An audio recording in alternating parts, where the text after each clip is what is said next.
Assalamualaikum warahmatullahi wabarakatuh. Di antara kita mungkin sering punya penyakit lupa. Kenapa kita bilang sampai penyakit lupa? Ya karena memang ada beberapa di antara kita yang kadang udah sampai digelari yang penyakit lupamu yang parah lah. Kenapa? Naruh HP, lupa di mana, pusing kepala cari kemari, kesana kemari. Naruh kunci, pusing cari kesana kemari. Si anak kena repet, suami pun nggak lepas dari semburan. Ya kalaupun yang suami gitu juga, anak kena marah, suami pun ya istri pun kena gas. Gara-gara apa? Lupa. Kalau HP mungkin kadang bisa, habis call kan, kunci hilang, kunci lupa di mana, cari ke sana kemari, malah jadi akhirnya emosi. Dan penyakit lupa mungkin bukan hanya orang tua, bahkan anak-anak, pelajar, mahasiswa. Apalagi ketika ujian. Aduh, apa kemarinnya? Udah kubukanya ini. Udah kupelajarinya kemarin ini ya. Kok lupa ya? Aduh, bahkan tak sadar kadang kita sampai pukul kepala. Apa ya kemarin? Sayang kali, lupa pula aku. Ini kadang kelupaan kita yang sering terjadi di sekitar kita. Bahkan para penghafal Al-Quran, apalagi kadang sering kita menghafal Al-Quran, baca ayat, hafal ayat 1, masuk ke ayat kedua, lupa ayat pertamanya. Gitu terusnya kadang. Adakah obatnya? Adakah penawarnya? Dalam Islam ada. Ada penyakit lupa ini disebutkan di dalam Al-Quran yang bisa kita jadikan penawar, yang bisa jadikan untuk mengobati lupa kita. Ada. Karena Islam adalah agama yang memudahkan. Dan Al-Quran itu juga adalah penyembuh, penawar. Ada disebutkan dalam Al-Quran di surat Al-Kahfi di ayat ke-24. A'udzubillahi minasyaitonirrajim. Ila ayyasha Allah wazkur rabbaka iza nasita wa kul aza ayyahdiyani rabbi li'araba min haza rasada. Kecuali dengan menyebut insya Allah, dan ingatlah kepada Tuhanmu jika kamu lupa, dan katakanlah mudah-mudahan Tuhanku akan memberiku petunjuk kepada yang lebih dekat kebenarannya daripada ini. Kita ambil potongan daripada ayat ini tadi. Wazkur rabbaka iza nasita.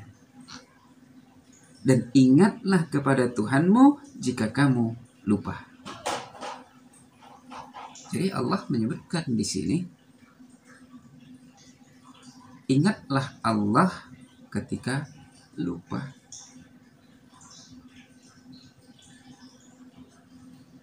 Bagaimana cara mengingat Allah ketika lupa? Bagaimana kita cara mengingat Allah? Banyak zikir. Zikir apa yang dia lakukan? Banyak zikir yang bisa kita lakukan untuk menghapus sifat lupa ini. Kita ambil satu aja yang mudah. Istighfar. Jadi ketika kita lupa, hilang HP kita, nggak tahu taruh di mana, taruh kunci, lupa di mana, nggak perlu marah, nggak perlu senewan, nggak perlu merepet. Apalagi anak-anak pun jadi korban. Di mananya kalian tengok ada kunci? Ya nggak bisa kalian cari. Terakhir jadi marah. Padahal Allah udah memudahkan. Ingatlah kepada Tuhanmu jika engkau lupa. Wazkur rabbaka iza nasita. Salah satunya tadi istighfar. Istighfar paling mudah. Astaghfirullah. Jadi ketika kita, di mana HP tadi ya? Di mana HP tadi? Ingat. Nggak ingat juga. Maka ucapkan astagfirullah. Astagfirullah. astagfirullah, astagfirullah. Insya Allah, Allah akan mudahkan. Allah akan tunjukkan di mana itu.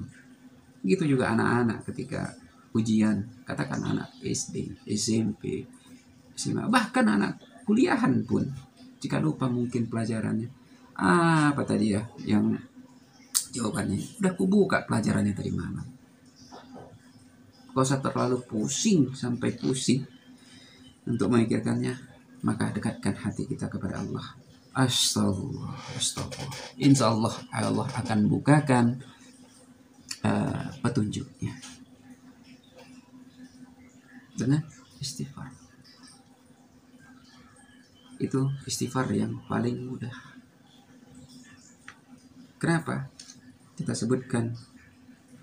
Kenapa ayat ini menyebutkan bahwa dengan mengingat Allah kita bisa menghapus lupa kita, bisa mengingatkan kita kembali.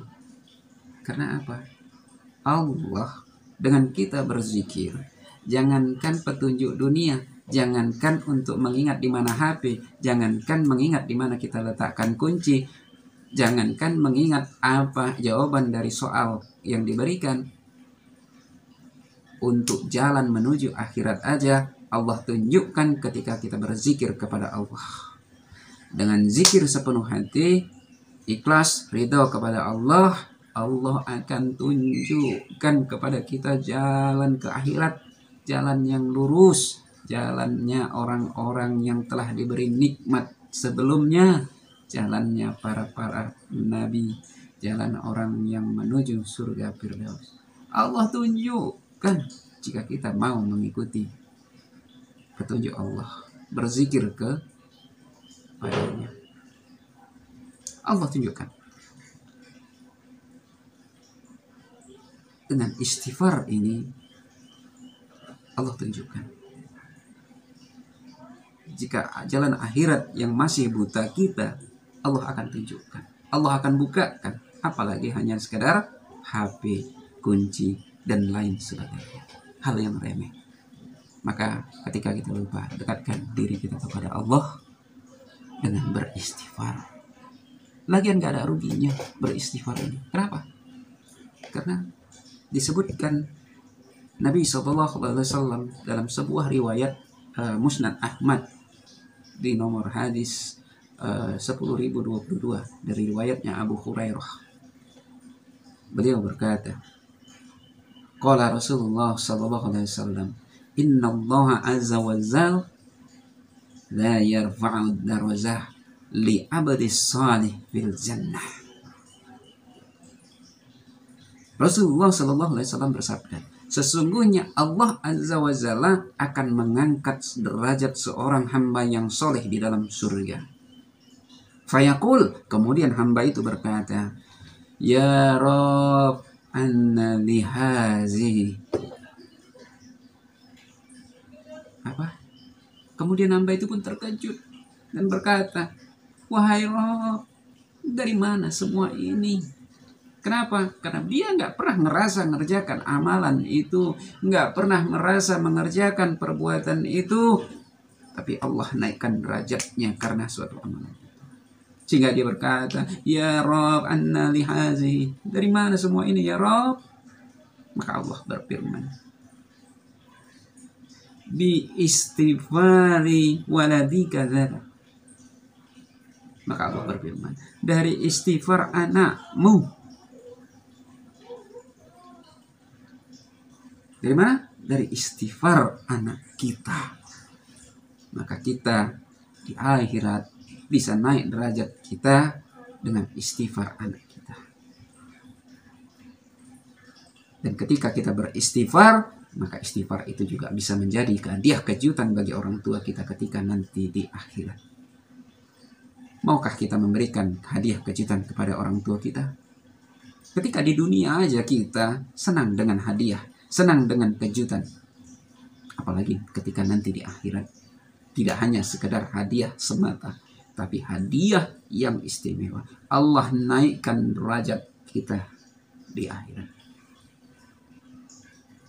Kenapa bangga kita ketika kita dinaikkan derajatnya?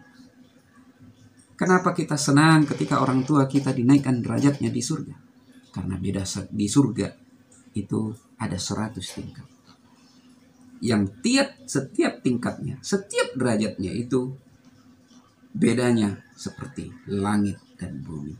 Kebayang, setiap derajat itu tingkatannya seperti jarak langit dan bumi.